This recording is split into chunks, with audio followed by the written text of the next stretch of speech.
Hello everyone, क्या हाल चाल है पलटन।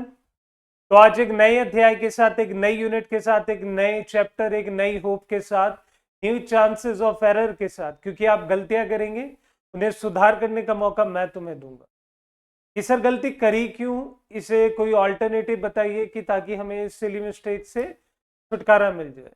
तो मैं आपका होस्ट, आपका दोस्त, आपका फिजिक्स मेंटर प्रिंस यागी आपको एक यूनिट की तरफ लेकर आए हूं, या फिर कह लो कि एक ब्रांच की तरफ लेकर आए हूं जिसे कहते हैं काइनामेटिक्स। बेटा काइनामेटिक्स अकेला नहीं है, काइनामेटिक्स के साथ बहुत कुछ जुड़ा हुआ है। लेकिन आज जो हम शुरुआत करेंगे वो केवल कितना है, मोशन इन 1D। 1D क्या होता है, मोशन क्या होता है, काइनेमेटिक्स क्या होता है, रेस्ट क्या होता है, सब चीजों के बारे में पढ़ेंगे, सब चीजों को अच्छे से समझेंगे। तो एक पेन पेपर कॉपी ले लो या नोटपैड, जो लेना चाहो वो ले। माई इंस्पिरेशन, माई पॉजिटिवनेस, जय हूं नीम करोली वाले बाबा।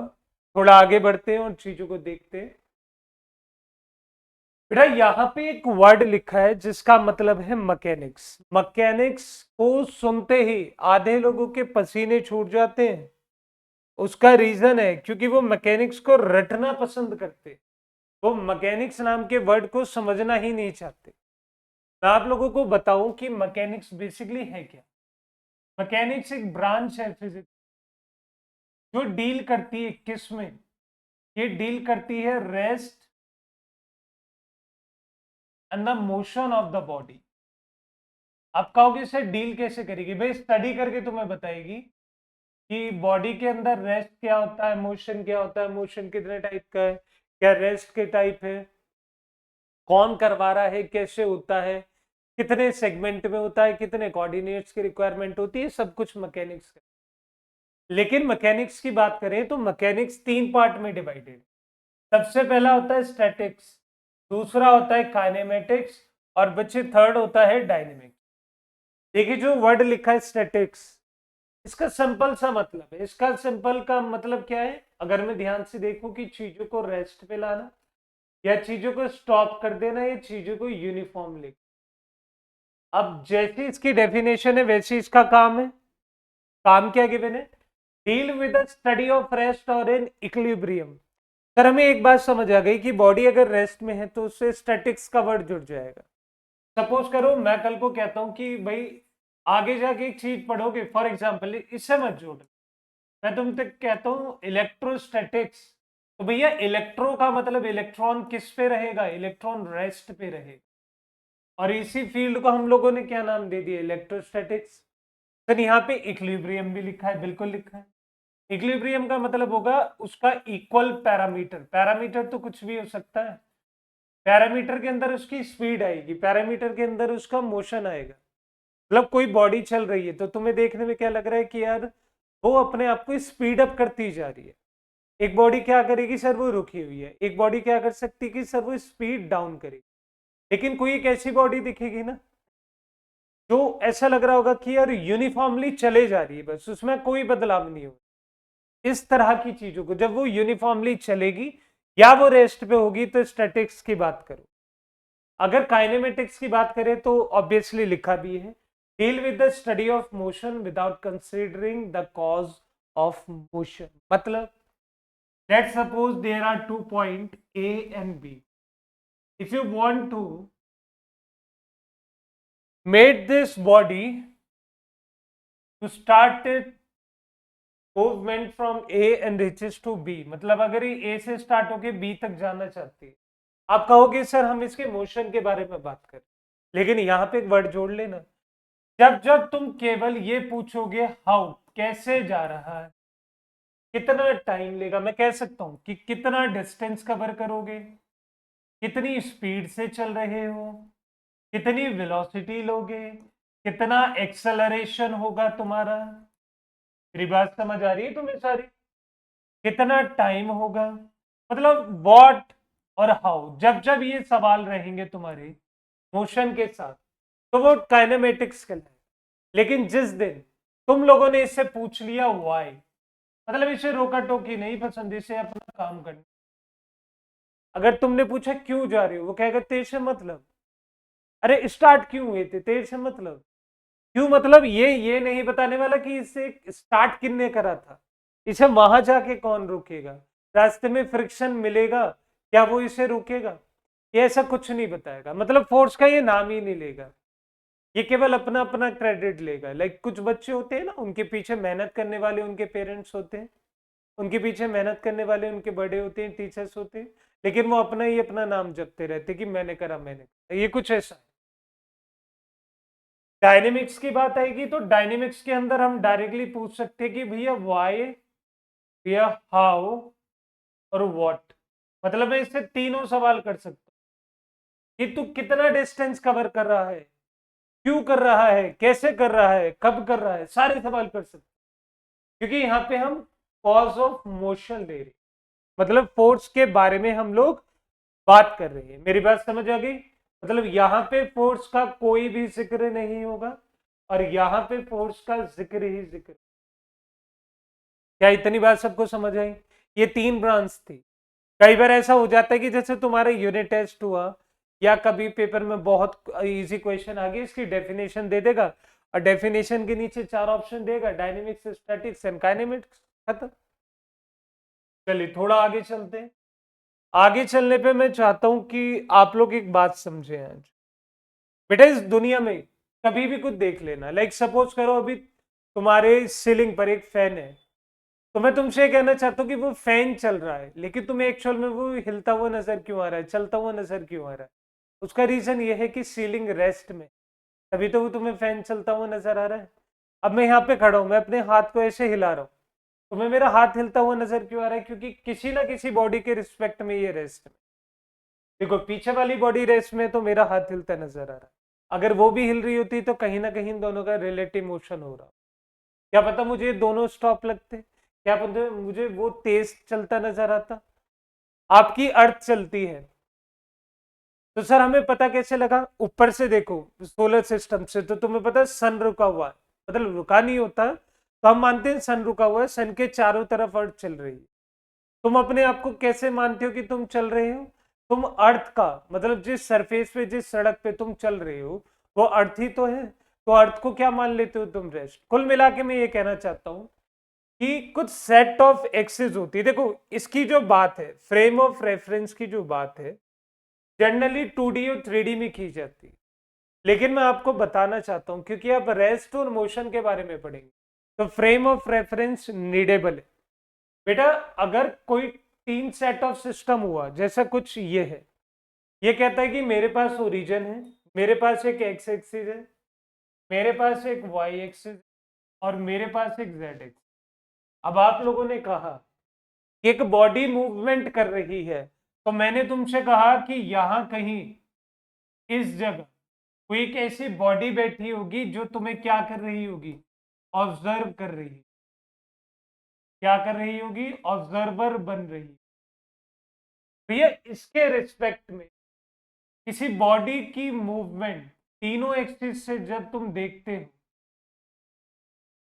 तो इसी पॉइंट को हम लोग क्या कहते हैं? इसे कहते हैं द फ्रेम ऑफ रेफरेंस। अब ये फ्रेम ऑफ रेफरेंस इनर्शियल है, नॉन इनर्शियल है, इन्हें हम लॉज ऑफ मोशन में पढ़ेंगे। यहां केवल तुम्हें यह पढ़ना है कि इसका कोऑर्डिनेट सिस्टम कितना है, कितना टाइम ले रहा है। तो मैं कह सकता हूं कि फ्रेम ऑफ रेफरेंस एक सेट ऑफ कोऑर्डिनेट है, ये सेट ऑफ कोऑर्डिनेट सिस्टम है, सेट ऑफ कोऑर्डिनेट सिस्टम, जिसके अंदर क्या होता है? जिसके अंदर एक ऑब्जर्वर होता है, ठीक है। इसी ऑब्जर्वर को हम बेसिकली क्या बोलते हैं? Frame of reference. या कोई पॉइंट होगा, जनरली हम क्या ले लेते हैं? अर्थ ले। मेरी बात समझते रहना। और एक बॉडी होगी, और एक बॉडी को ऑब्जर्व कर रहा होगा जो किसमें होगी बच्चे? मोशन में होगी। मेरी बात समझ आ गई सभी को? ये दो तरीके का होता है, ये इनर्शियल भी होता है, ये नॉन इनर्शियल भी होता है, लेकिन इन दोनों की कहानी हम 2D वाले पार्ट में पढ़ें। अगर आप चाहते हैं कि इसी में पढ़ें तो आप बहुत ज्यादा कंफ्यूज हो जाएंगे और आप किसी भी तरीके से किसी अटेम्प्ट पर नहीं पहुंच सकते, किसी भी तरीके से आप किसी पार्ट पे नहीं पहुंच पाएंगे। मैं जितना पढ़ा रहा हूं उस बात को समझ। इस दुनिया के अंदर रेस्ट और मोशन नाम की कोई एब्सोल्यूट वैल्यू होती ही नहीं है, क्योंकि कहीं ना कहीं उसके रिस्पेक्ट में हमें लग रहा होता है कि यार वो रेस्ट में, लेकिन एक्चुअल में वो भी किसी के चारों तरफ घूम रहा है। अब खुद देखो, आपको क्या लगता है कि सन रुका हुआ है, लेकिन सर सोलर सिस्टम के चारों तरफ घूमता है। भैया सोलर सिस्टम मिल्की वे के चारों तरफ घूमती है, मिल्की वे किसी और सेंटर के चारों तरफ घूमता होगा। क्लियर है मेरी बात? तो इन सबका सेट ऑफ कोऑर्डिनेट सिस्टम है, जिसी को हम फ्रेम ऑफ रेफरेंस कहते हैं। और इसके अंदर सबसे मेन होता है ऑब्जर्वर, जो तुम्हें ऑब्जर्व कर रहा होता है। क्लियर है इतनी बात? अब यहीं से दो टर्म आते हैं, यहीं से दो टर्म कौन से आते हैं सर? वही रेस्ट क्या होता है और मोशन क्या होता है। अगर मैं आप लोगों को सिंपल सी बात बताने लगूं कि यार रेस्ट में है बॉडी, तो आपके दिमाग में क्या आ रहा है कि मेरी बॉडी रेस्ट में है? कि क्या ये एक्चुअल में रेस्ट में हो सकता है? देखो आज एक लाइन लिख लेना, there is no absolute rest. मतलब बॉडी कभी भी एब्सोल्यूट रेस्ट में हो ही नहीं सकती। मुझे लग रहा है कि ये मेरे घर की दीवारें, ये मेरे घर की सीलिंग, ये मेरे स्टूडियो का बोर्ड, सब कुछ रुका हुआ है, लेकिन अर्थ तो मूवमेंट कर रही है ना, उसके हिसाब से मैं भी चल रहा हूं, ये भी चल रहे हैं। तो एब्सोल्यूट रेस्ट कहीं पे भी नहीं होता, एब्सोल्यूट रेस्ट अचीव ही नहीं हो सकता। अगर हम इन दोनों की बात करें तो ये दोनों ही बॉडी की स्टेट है, ये बॉडी की स्टेट है। रेस्ट कब होगा? जब for a long time, for a long time body do not change its position. ठीक है? With respect to what?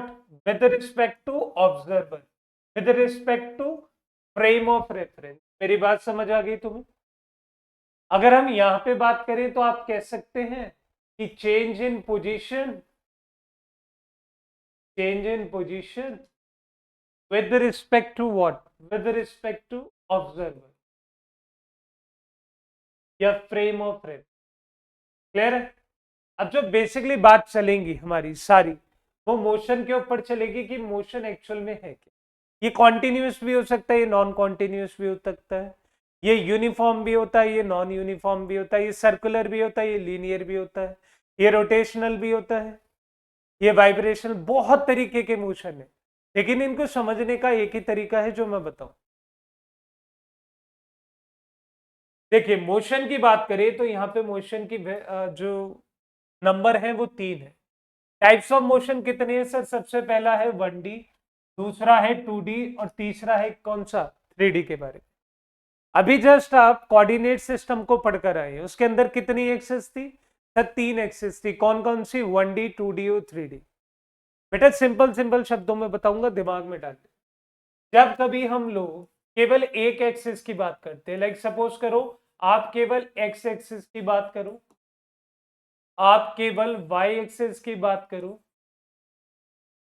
और आप केवल जेड एक्सिस की बात करो, मतलब जब जब मैं चाहता हूं कि मेरी बॉडी किसी एक रेफरेंस में या किसी एक एक्सिस के हिसाब से अपनी बॉडी की चाल को चलाएगी, मोशन करेगी, उसे 1D मोशन कहते हैं। फॉर एग्जाम्पल बात करूं, हम ह्यूमंस, भाई कुछ होते हैं जो कंगारू की तरह उछल उछल के चलते, या छोटे बच्चे होते वो अपनी में मस्ती में मगन क्या करते हैं? उछले ऐसे और चल दिए, चलो उनकी माफी है, वो छोटे बच्चे।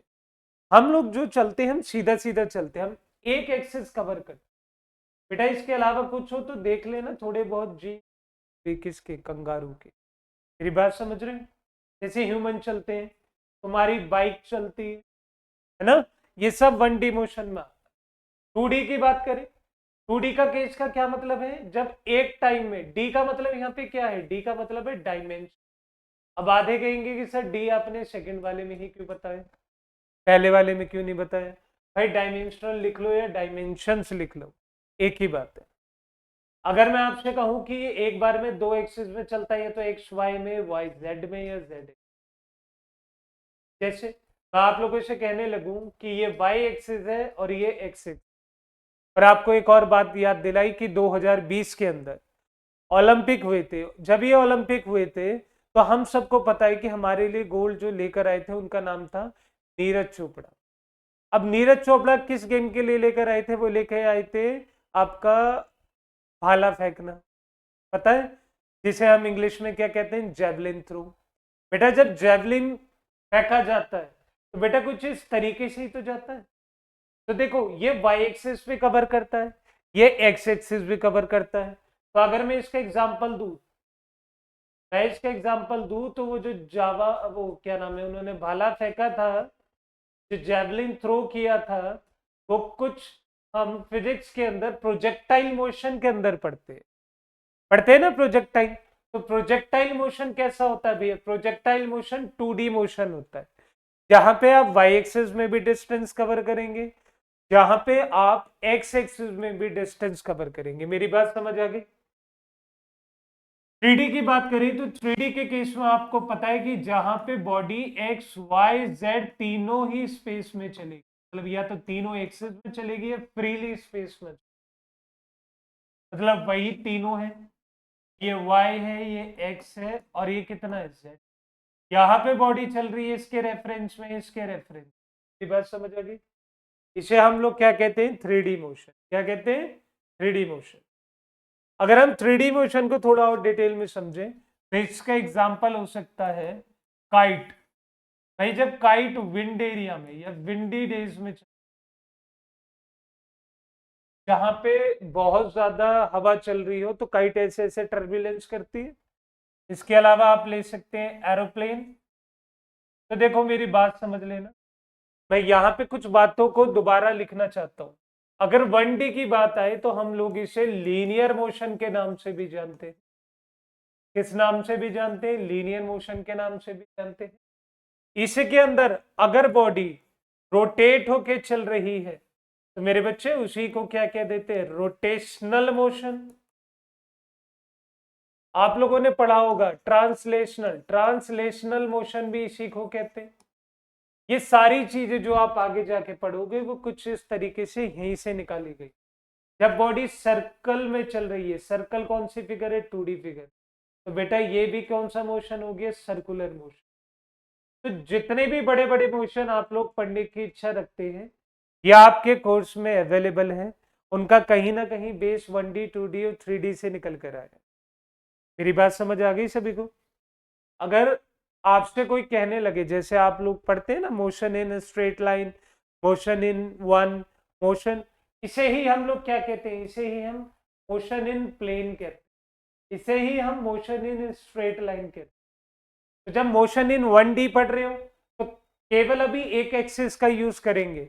जब मोशन इन 2D पढ़ोगे तो जब यहाँ पे 2D का मोशन, मतलब 2D का पार्ट यूज करेंगे।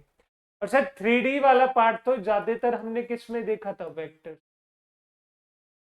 3D वाला पार्ट हम लोगों ने किस में देखा था? वेक्टर्स में। और यहाँ पे वेक्टर्स का बहुत अच्छा यूज है, अभी आप लोग देखें। तो मुझे लगता है कि तीनों मोशन आप लोगों के दिमाग में बैठ चुके हैं। आपको पता लग गया है कि 1D मोशन, 2D मोशन और 3D मोशन होगा क्या, किस तरीके से हम यहाँ पे बदलाव करेंगे, किस पार्ट को कहाँ पे पढ़ना है, कैसे पढ़ना है, वो मैं आपको बताता रहूँ। आप अपने थंबनेल को अच्छी तरीके से देखो, जैसे आज का थंबनेल कितना है? काइनेमेटिक्स मोशन इन 1D, ऐसी कल को 2D आएगा। चलिए अब कुछ बात करते हैं प्रिंसिपल्स ऑफ मैकेनिक्स की। बेटा देखिए मेरी नजर में, किसी बुक में लिखा हो या ना लिखा हो, लेकिन मेरी नजर में अगर प्रिंसिपल की बात हो रही है, अगर प्रिंसिपल की बात हो रही है तो भैया प्रिंसिपल जो एक्चुअल में होती है, प्रिंसिपल ऑफ मैकेनिक्स, मैं तो सिर्फ इतना मानता हूं कि यहाँ पे 5 होती। एक होती है डिस्टेंस, एक होती है डिस्प्लेसमेंट, समझ पाना मेरी बातों, एक होता है स्पीड, एक होता है बच्चे वेलोसिटी, और आखिर में कौन सा आता है? आखिर में आता है एक्सेलरेशन। समझे? ऐसा क्यों कह रहे हो सर कि ये मैकेनिक्स के प्रिंसिपल है? भाई आप ये कह दो ना, प्रिंसिपल ऑफ मैकेनिक्स छोड़ो, प्रिंसिपल ऑफ फिजिक्स लगा लो, क्योंकि ये हर जगह यूज होंगे।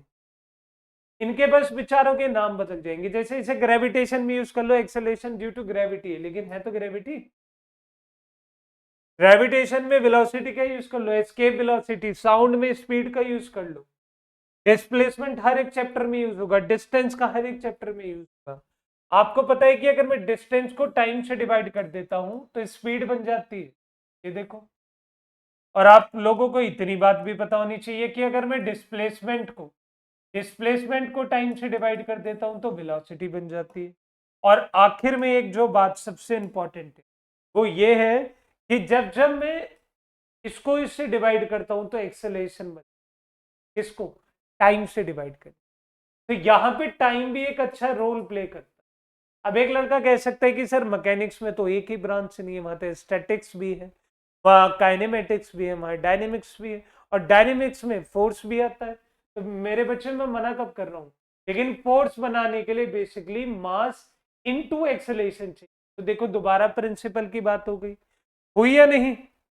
यहाँ तक कि अगर किसी वेलोसिटी का यूज करना है तो डिस्प्लेसमेंट की बात हो जाए, किसी स्पीड का यूज करना है तो डिस्टेंस अपॉन टाइम हो जाए, किसी एक्सेलरेशन का यूज करना है तो वेलोसिटी अपॉन टाइम हो जाए। तो बेसिकली जो यहाँ पे रूट चीजें जो मुझे एक्चुअल में पढ़नी ही है कि भैया ये मेरी रूट चीजें हैं, तो यार वो तो आपका डिस्टेंस और डिस्प्लेसमेंट है ना, जिन्हें हम नेक्स्ट सेशन में पढ़ेंगे या जिन्हें हम नेक्स्ट अपनी क्लास के अंदर पढ़ेंगे, नेक्स्ट लेक्चर के अंदर पढ़ेंगे। ये इंपॉर्टेंट पार्ट है, जितना मैंने बताया इससे भी छोटे छोटे क्वेश्चन आ जाते। जैसे मैं आपसे कहता हूँ कि यार ये स्केलर क्वांटिटी है, टाइम भी स्केलर है तो ये भी क्या हो गया, स्केलर है। डिस्प्लेसमेंट वेक्टर क्वांटिटी है तो ये भी कितना हो गया, वेक्टर। अगर ये वेक्टर है तो ये भी वेक्टर है। तो मेरे दिमाग में ना बहुत सारी बातें आ गई जो मुझे यूनिटन मेजरमेंट में आपको बताई थी, ठीक है। मैंने आपको वेक्टर में भी बताया, मैंने आपको यूनिटन मेजरमेंट में भी कि स्केलर और वेक्टर्स को प्लीज कृपया करके रटिए मत। मैं आपको तरीका बता दूंगा कि कैसे करना, वो तरीका देख लो। आज आपको यहाँ पे 5 क्वांटिटी लिखी है और उन 5 क्वांटिटी को देखकर आप बता सकते हो कि अगर मैं एक बता देता हूँ कि ये स्केलर है तो आपने इसकी मदद से स्पीड स्केलर बता दी और बाकी सबको वेक्टर बता दी। तो एक एक स्टेप चलेंगे और फाउंडेशन इतनी मजबूत कर लेंगे कि किसी भी दुनिया का कोई कोर्स खरीदने की रिक्वायरमेंट नहीं है, कोई लाखों रुपए देने की जरूरत नहीं है। आज हम फिजिक्स पढ़ रहे हैं, कल को सेम मेंटालिटी का अगर कोई टीचर आता है तो उसे रख लेंगे कि आप फ्री पढ़ाओ। ये शिक्षा तो फ्री है ना, बेच क्या रहे हैं, सेल्समैन प्रोडक्ट वो भी, और ये प्रोडक्ट नहीं। चलिए आज का सेशन यही खत्म होता है, नेक्स्ट सेशन में मिलेंगे, नेक्स्ट लेक्चर में मिलेंगे। और नेक्स्ट लेक्चर के अंदर मैं चाहता हूं कि आप थोड़ा रिवाइज करके आए वेक्टर के पार्ट को, आप थोड़ा रिवाइज करके आए यूनिट एंड मेजरमेंट को, क्योंकि वही दोनों, वेक्टर तो मेन सोल है इसकी। अगर वेक्टर नहीं आता तो मैकेनिक्स में हाथ मत लगा। ऐसा नहीं है कि कर नहीं पाओगे, कर पाओगे, लेकिन सिर्फ इतना चाहता हूं कि वो तुम्हें हेल्प करेगा। तो thank you so much for attending this class. We will meet in the next session tomorrow. Namaskar.